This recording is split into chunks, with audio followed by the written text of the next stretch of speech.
پێغەمبەری خوا صلی الله علیه و سلم تەنها لە سەدەمی پێغەمبەرایەتی خۆیان نەبووە کە یەکتاپەرست و موحید بووە، بەڵکو لە پێش پێغەمبەرایەتیشیە هەر بەو ئاراستەیە و هەر بەو ڕۆتە هاتووە. واتە هیچ کاتێ پێغەمبەری خوا صلی الله علیه و سلم ڕۆژە لە ڕۆژان شرکیاتێکی نەکردووە یاخود لێ نەبینراوە.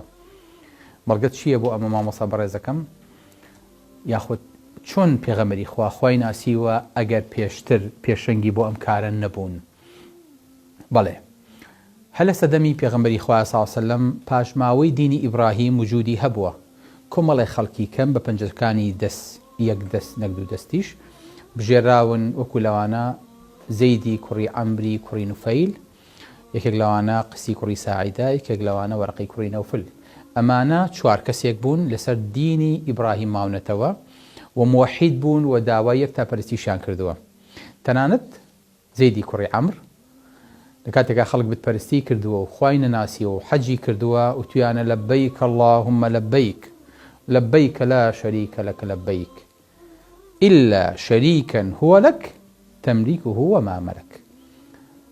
لە کاتێکا وتیانە خوایە هیچ شەریکی بۆ تۆ نییە، لەبەیک اللهم لەبەیک، هاتی مەدەمتەوە ئللا تۆ یەک شەریکت هەیە کە خۆت داناوە ئەوەشت پێبەخشیوە کە خۆت دەتەوێت، واتە خوایە تۆ شەریکت هەیە. زەید لەبەر دەمی حاجەکانە وەستاوە کەوتویانە لەبەیک اللهم لەبەیک، سەری لە قانووە لەبەیکە لا شەریکە لەکە لەبەیک، هیچ شەریکێکت نییە ئەی خوایە یەکتاپەرستین بۆ تۆ.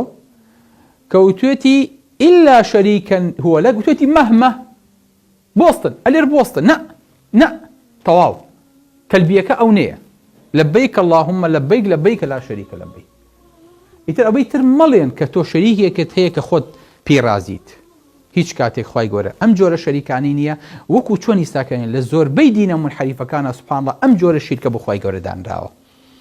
یعنی دیسانەوە زەمن خەریکە خۆی ئەگەڕێتەوە و خۆی ئەگۆڕێتەوە بە شێوەیەکتر خۆی مانیشانەیە. بۆیە دینی حەنەفیەتی ئیبراهیم یان دینی حەنیفی ئیبراهیم لە سەردەمی پێغەمبەری خوایە پاشماوەکەی تروسکەکەی پشکۆکەی ماوەتەوە لەسەر دەستی ئەم چەند پیاوەیە. بۆیە پێغەمبەری خوا صلی الله علیه و سلم فەرمێ زەیدی کوڕی عەمری کوڕی نوفەیلم بینی لە بەهەشتا.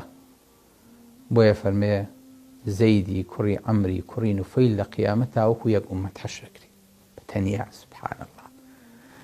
چکە ئەم پیاوە لەسەر شوێنەوار و پاژماوەی دینی ئیبراهیم و لەسەر و تەوحید مابەوە. بۆیە خوای گەورە ئەو گەورەی پێبەخشێ کە یەکێک لە کوڕەکانی ئەبێ بەچی؟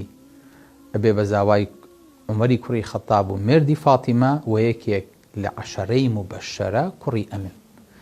سبحان الله. تا ئەو حەددە بەڵێ کە چۆن باوکی لەسەر تەوحید ماوەتەوە ئاوا شوێنەکەی شوێنەوارەکەی وەچەکەی نەوەکەی لەسەر تەوحید ئەمێنێتەوە و ئەبێ بە یەکێ لە شوێن کەوتەکانی پێغەمبەری خوا صلی الله علیه و سلم.